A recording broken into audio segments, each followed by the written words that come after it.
আল্লাহর নবীর মেয়ে ফাতিমা রাদিয়াল্লাহু তাআলা আনহা, যিনি হলেন জান্নাতি নারীদের সরদারিনী, ঠিক না?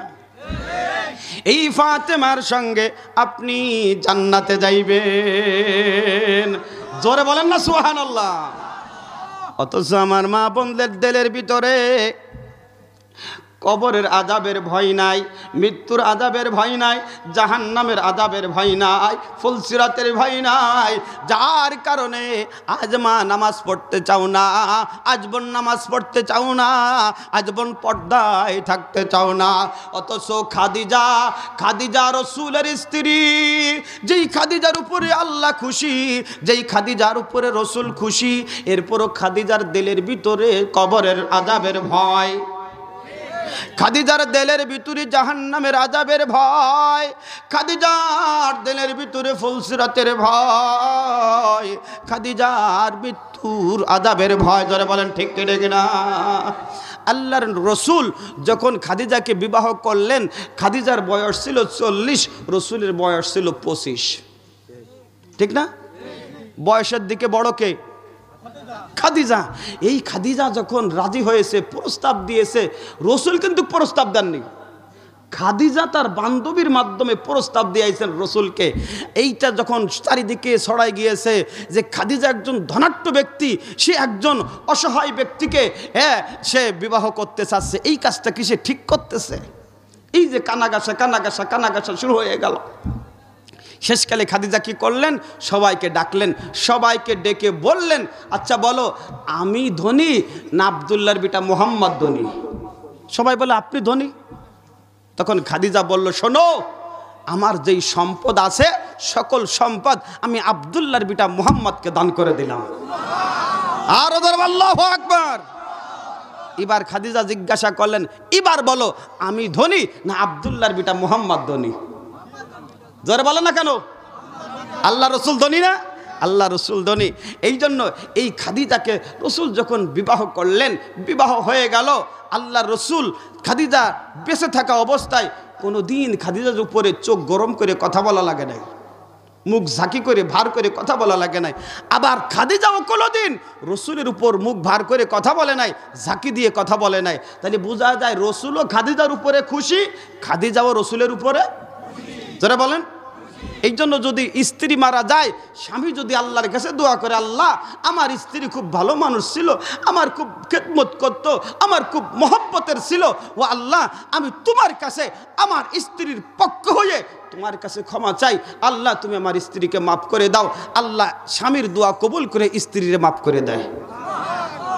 আবার যদি স্বামী মারা যায়, স্ত্রীও যদি সালাত আদায় করে স্বামীর জন্য দোয়া করে, আল্লাহ আমার স্বামী খুব মহব্বতের ছিল, ভালোবাসার ছিল, আমাকে খুব মহব্বত করত, ভালোবাসতো, আমার সেই মহব্বতের স্বামী মারা গিয়েছে, ও আল্লাহ আমি আমার স্বামীর পক্ষ থেকে তোমার কাছে মাফ চাই, ক্ষমা চাই, তুমি আমার স্বামীকে মাফ করে জান্নাত দিয়ে দাও।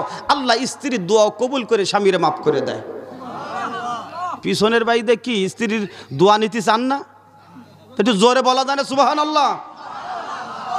অথচ আপনার স্ত্রী মরার পরে আপনার জন্য দোয়া করবে, সেরকমের আচরণ কি আমাদের ভিতরে আছে? কথা কয় না। ওই একজনের স্বামী মরে গেছে, স্বামী মারা গেলে এখন স্ত্রী কান্নাকাটি করছে না, এখন পাশের বাড়ির মানুষটা এসে বলতেছে, তুই কোন পদের মানুষ, তুই বুঝিস না মানুষ কি মনে করবে, তোর স্বামীটা মরে গেছে, তুই কান্নাকাটি করতেছিস না, মানুষ কি মনে করবে? এখন স্ত্রী কয়, তোমরা তো আমারে বলো কান্না করার জন্য, আমি কান্না করব কি করে? বেঁচে থাকা অবস্থায় আমার সাথে যে আচরণ করছে, আমার চোখের পানি তো মরার আগেই শুকিয়ে গেছে। কথা বলো না কেন? তাহলে বোঝা যায় আপনার আচরণটা কত ভালো আচরণ। তরকারিতে নুন একটু কমাইছে, একেবারে হ্যাঁ দেড়াইতে লাঠি নিয়ে এক পাশে পিটানো শুরু করছেন, এরপরে তালাকও সিরিয়ালে দিচ্ছেন, তুই তালাক, তোর মা তালাক, তোর বাপ তালাক, তোর বিয়ে যে হুজুর পড়াইছে সেও তালাক। আরে কথা বলো না কেন? এ আপনার ভুল হয় না? কথা কয় না, ভুল হয়। তাহলে আপনার স্ত্রীর ভুল হতে পারে না? হয়েছে, তরকারিতে একটু নুন বেশি হয়ে গেছে, একদিন ঝাল বেশি হয়ে গেছে, সমস্যাটা কি? আপনি একদিন রান্না করে খাওয়ান তো দেখি, আপনার সুপায় কত ধার আছে বোঝা যাবে না। কথা বলেন। মহব্বত যদি বাড়াইতে হয়, স্ত্রীর ভুল হবে আপনি ক্ষমা করে দেবেন, আপনার ভুল হবে স্ত্রী যদি ক্ষমা করে দেয়, তাহলে দুজনের ভিতরে পরস্পর মহব্বত বাড়ে না কমে? জোরে বলেন, বাড়ে না কমে? তাহলে খাদিজার প্রতি রসুলের ভালোবাসা, আবার রসুলের প্রতি খাদিজার ভালোবাসা। এই খাদিজা মৃত্যুর আগে আল্লাহর নবীকে ডেকে ডেকে বলতেছে, ইয়া রাসূলুল্লাহি ইয়া হাবিবাল্লাহ, আমি যখন দুনিয়ার থেকে চলে যাব, আমার মৃত্যুর পর আমি আপনার কাছে কয়েকটা জিনিস ওসিয়াত করে যাই। এক নাম্বার হলো, আমার মৃত্যুর পরে আমাকে যখন গোসল করানো হবে, গোসলের পরে আপনি বাজারের কোনো কাপড় দিয়ে আমার কাপড়ের ব্যবস্থা করবেন না, আপনার নিজের পোশাক দিয়ে আমার কাপড়ের ব্যবস্থা করবেন। আল্লাহু আকবার। খাদিজার দিলের ভিতরে ভয়, আল্লাহ নবীর মতন ব্যক্তির পবিত্র গায়ের জামা যদি আমার গায়ের সঙ্গে থাকে, আমার শরীরের সঙ্গে থাকে, আল্লাহ পাক রসুলের এই জামার কারণে, কাপড়ের ইজ্জতের কারণে আল্লাহ হয়তো আমার শরীরে কষ্ট দিতে পারবে না, আযাব দিতে পারবে না। দুই নাম্বার, জানাজা যখন শেষ হবে, তখন আমার লাশটা যখন কবরে দাফন করা হবে, নবী আমার লাশটা কবরে দেওয়ার আগে আপনি নিজে একটু কবরের ভিতরে নেমে গড়াগড়ি দিবেন। খাদিজার টার্গেট হলো, আল্লাহর নবীর মতন ব্যক্তি আমার কবরে নেমে যদি গড়াগড়ি দেয়, আল্লাহর নবীর শরীর মুবারক যদি আমার কবরের মাটির সঙ্গে লাগে, আল্লাহ পাক এই ইজ্জতের বিনিময় হলেও আমার কবরে আযাব দিতে পারবে না। তিন নম্বর হলো, ইয়া রাসূলুল্লাহ ইয়া হাবিবাল্লাহ, আমাকে যখন দাফন করা হয়ে যাবে, আপনি আমার কবরের পাশে অত সময় পর্যন্ত দাঁড়ায়া থাকবেন যত সময় পর্যন্ত আমি মুনকার নাকির ফেরেশতার সওয়াল জবাব না দিতে পারি। খাদিজার টার্গেট হলো, রসুলের মতন ব্যক্তি যদি আমার কবরের পাশে দাঁড়ায়া থাকে, আমার আল্লাহ রসুলের ইজ্জতের বিনিময়ে হলেও আমার কবরের সওয়াল জবাব সহজ করে দেবে। এই কথাগুলো বলতেছে দিলের ভিতরে কিসের ভয়? আযাবের ভয়। কিসের ভয়? আরো যারা বলেন, আযাবের ভয়। যখন খাদিজা দুনিয়ার থেকে বিদায় হয়ে গেল, গোসল করায়া রসুলের পোশাক দিয়ে কাপড়ের ব্যবস্থা, লাস্টে কবরে নামানোর আগে রসুল নিজে কবরে নামলেন। দাফন করিয়া রসুল কবরের পাশে দাঁড়ায়া চোখের পানিগুলি ছেড়ে কান্না শুরু করছেন। কারণ মহব্বতের স্ত্রী যদি মারা যায়, এমন স্বামী পাওয়া যায় দুনিয়ায় আর কোনো দিন বিবাহ করে না। কথা বলেন। আবার এমন স্ত্রী পাওয়া যায়, মহব্বতের স্বামী যদি হয়, একটা বাচ্চা বুকে নিয়ে স্বামীর বাড়ি থাকে, এরপরেও অন্য জায়গা বিবাহ বসতে চায় না। এতে বোঝা যায় যে ওই স্বামীকে সে সব থেকে বেশি মহব্বত করে, ওই স্ত্রীকে সে সব থেকে মহব্বত করে। রসুল মহব্বতের স্ত্রী কবরের ভিতরে দাফন করে কবরের পাশে দাঁড়ায়া আল্লাহর নবীও চোখের পানিগুলি ছেড়ে দিয়ে কান্না শুরু করলেন। আল্লাহ রসুল কাঁদতেছেন। আমার আল্লাহ জিবরাইলকে ডেকে বলে, জিবরাইল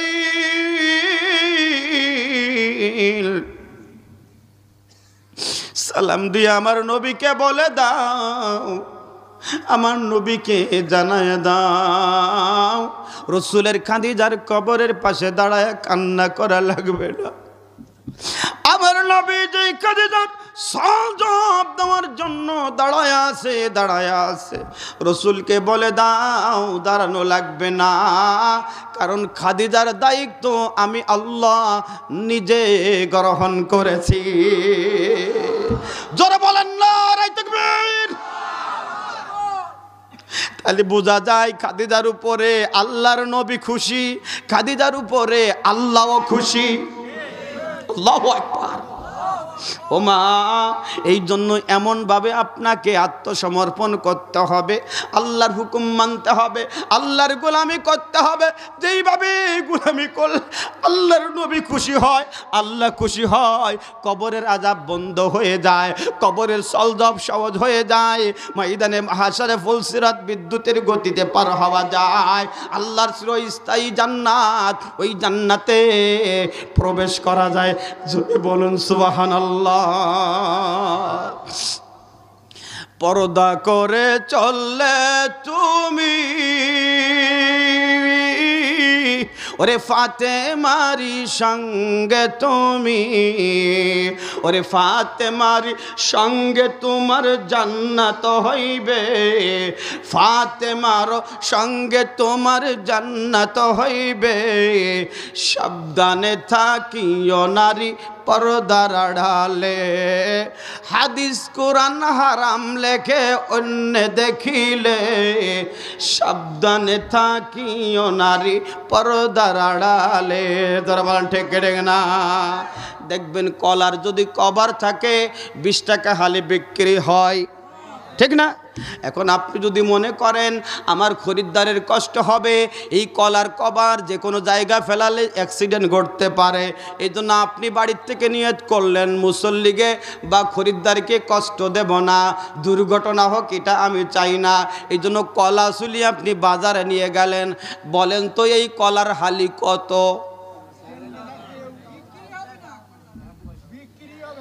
কেউ নিতে যাবে? আপনার কলার উপরে গুয়া মাছির কারখানা হবে, ঠিক না? ও মাংনা দিলেও খাবে না। এই জন্য মা, আপনি যখন বেপরদায় চলে যাবেন আপনার কিন্তু ইজ্জত কমে যাবে, আপনার সম্মান কমে যাবে, আপনার মান কমে যাবে। আর আপনি যদি পর্দায় যান, আপনি যদি কালো হন, এরপরও পুরুষ মনে করবে কি না কি যেন যায়, আল্লাহ জানে ডানা ফরি ডানা কাটা ফরি যায় কিনা। এতে কি বোঝা যাচ্ছে? আকর্ষণ বাড়ছে না? বাড়ছে। ও মা, আপনি যদি পর্দায় থাকেন, আপনার মেয়েটা পর্দায় রাখেন, আপনার মেয়ে বিয়ে দেওয়ার সময় পণ দেওয়া লাগবে না। লাগবে না? আপনার যৌতুক দেওয়া লাগবে না, যৌতুক দেওয়া লাগবে না। বর্তমান দেখবেন এরপর টাকা পয়সা দেয়, তারপরে গাড়ি দেয়, পালসার দেয়, গাভী দেয়, গরু দেয়, ছাগল দেয়, বেড়া দেয়, টেলিভিশন দেয়, এরপরও পোষ নেয় না। কথা কয় না? ঠিক ঘেটে না? অথচ আগে যারা বিয়ে করেছেন তারা কি টাকা আনছেন না দিয়ে আনছেন? কথা কয় না? দিয়ে আনছেন। তাতে বোঝা যায় যে আপনার থেকেও আপনার বোধ দাম বেশি। কথা কয় না? ঠিক না? এই যে আমাদের সাবেক এমপি আব্দুর রহমান ছিল না, কথা বলেন, আজকে যদি এই মাহফিলে তারে অতিথি করতাম তাহলে কি টাকা তারে দেওয়া লাগতো না? সে আমাদের টাকা দিত। হ্যাঁ, টাকা দিত। কিন্তু আমি আব্দুর রহমান আইছি, আমি কি টাকা দেব না নেব? কথা বলে না? খালো বুঝতে হবে রে বাবা, যেই ব্যক্তিকে টাকা দিয়ে আনা লাগে বোঝা যায় ওই ব্যক্তির দাম বেশি। ঠিক না? তাহলে যেই মহিলাটাকে আপনি পণ দিয়ে আনছেন বুঝতে হবে নদীর পানি ঘোলা ভালো, জাতের মায়ে কালো ভালো।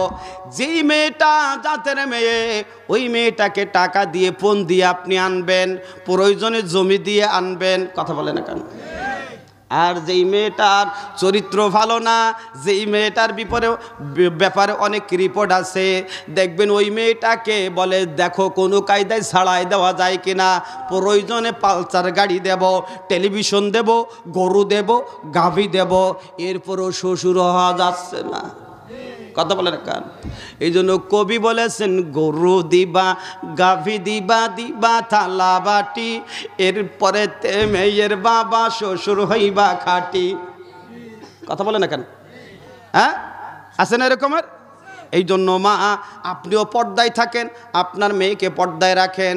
ও বাবা, আপনার স্ত্রীকে পর্দায় রাখেন, আপনার মেয়েকে পর্দায় রাখেন, আপনার বোনকে পর্দায় রাখেন। কারণ এই দায়িত্ব বক্তার না, এই দায়িত্ব আপনার। কারণ আপনার বাড়ি আমার আইন চলে না, আমার বাড়ি আপনার আইন চলে না, ঠিক না? কিছুদিন আগে ওয়াজ করতে গেছে, এখন ওয়াজে ওঠার আগে হুজুরকে রেডি করেন। ওয়াজে ওঠার আগে এখন কর্তৃপক্ষ আমার বলতেছে, হুজুর আমাদের এলাকায় মহিলারা গাঙ্গে যেয়ে নদীতে যেয়ে গোসল করে আর ওই পুরুষের সাথেই কাপড় পাল্টায়, আপনি আজকে এই বিষয়টা ওয়াজ করবেন। বলে, তোমার স্ত্রীর নদীতে গোসল করতে যায়, তাই এটা ঠেকানোর দায়িত্ব কি আমার? কথা বলে দেখেন, দায়িত্ব আমার না, এই দায়িত্ব আপনার না, আপনার দায়িত্ব। আপনি যদি আপনার স্ত্রীরা নদীতে না পাঠাতেন, নতুন সময় যখন আপনি বিবাহ করে আনছেন, আপনি যদি বলতেন যে এই গোসলখানায় গোসল করবা, বাহিরে যাবা না, আমার বিনা অনুমতিতে বাজারে যাওয়া যাবে না, আমার বিনা অনুমতিতে কোনো মাল কাউকে দেওয়া যাবে না, আপনি যদি প্রথমেই তাকে কন্ট্রোল করার চেষ্টা করতেন, তাহলে ভালো থাকতো না? ভালো হতো না? আপনি কি করলেন? বিয়ে করে আনছেন, পরের দিন পালসার গাড়ির পিছনে বসাইয়া চিন্তা করলেন যে আমি যা আনছি চাইনিজ একখান, এলাকার মানুষ যদি না দেখে তাই হক তো আদায় হবে না। কথা বুঝতে পারলাম না। এর জন্য পালসার গাড়ির পিছনে বসাইয়া কফি হাউসে নিয়ে যায়, শিক্ষা সফরে নিয়ে যায়, এরপরে নিয়ে যায় সুন্দরবন, নিয়ে যায় বাগেরহাট। কথা বলে না কেন? আমি যখন থানায় প্রথম চাকরিতে ঢুকলাম, ঢোকার পরে একটা অভিযোগ আসছে। অভিযোগটা হলো মহিলার একটা বাচ্চা হয়েছে, ছোট্ট একটা বাচ্চা। বাচ্চাটা দেখে আমারও খুব মায়া লাগছে। এখন স্বামী স্ত্রীরে রাখবে না, স্ত্রীরে রাখবে না। আমি ওসি সাহেবকে ডেকে বললাম, ওসি সাহেব যে একটা বাচ্চা তো আপনি দেখলেন, বাচ্চাটা দেখে আমাদের খুব কষ্ট লাগতেছে। ওই বাচ্চাটা এখন যদি এতিম হয়ে যায়, এই মহিলা দেখা গেল এই বাচ্চাটারে ফেলে আরেকজনের সাথে বিয়ে বসতে পারে, এই বাচ্চাটারই অসহায় অবস্থায় চলে যাবে তখন। এই জন্য আপনি কোনো কায়দায় যত প্রকার আপনার চেষ্টা আছে সব চেষ্টা করে দেখেন, কোনো কায়দায় স্বামী স্ত্রীর মিল মোহব্বত করাইয়া দেওয়া যায় কিনা, এই বাচ্চাটার মুখের দিকে তাকাইয়া। ওসি সাহেব জিজ্ঞাসা করলেন, আপনাদের মেন সমস্যা কি বলেন? এক পর্যায়ে স্বামী বলতে বাধ্য হলো যে স্যার এই দোষ আমার, আমি প্রথমে তারে কন্ট্রোল করি নাই, বিভিন্ন জায়গায় আমি তারে মেলায় নিয়ে গেছি, নৌকোবাজ দেখতে নিয়ে গেছি। সুবহানাল্লাহ কান কি জান না এরকমের? এরকমের বিভিন্ন জায়গায় নিয়ে গেছি, নিতে নিতে নিতে নিতে নিতে নিতে নিতে এখন ওর বাটটা নিয়ে গেছে। এখন হঠাৎ করে ব্রেক চাপলি তো একটা ঝামেলা হবেই, ঠিক ঠিক না? এই যে দেখবেন ওই যে ঐশী নামে একটা মেয়ে, সে মারেও জবাই করছে, বাপকেও জবাই করছে। কেন? কারণ সে গাঁজা খায়, মদ খায়, বিভিন্ন ছেলেদের সঙ্গে তার বাজে আড্ডা। হঠাৎ করে মা বাপ টের পাইয়ে এটা ব্রেক চাপছে। ব্রেক চাপার কারণে মেয়েও এমন কায়দায় চাপ দিয়েছে, একে চাপে মা বাপ সব টুকরো টুকরো হয়ে গেছে। আরে কথা বোঝেন না, বোঝেন না? তাহলে এ দোষ তো আপনার। আপনি যখন এই বিয়ে করেন না, কিটাকে হাত তোলেন তো, যারা বিয়ে করেন না তার হাত তোলেন। যেগুলো ভুল করছেন তো করছেনই, এই কটারে সংশোধন করানো যায় কিনা? কি যুবক আর নাই?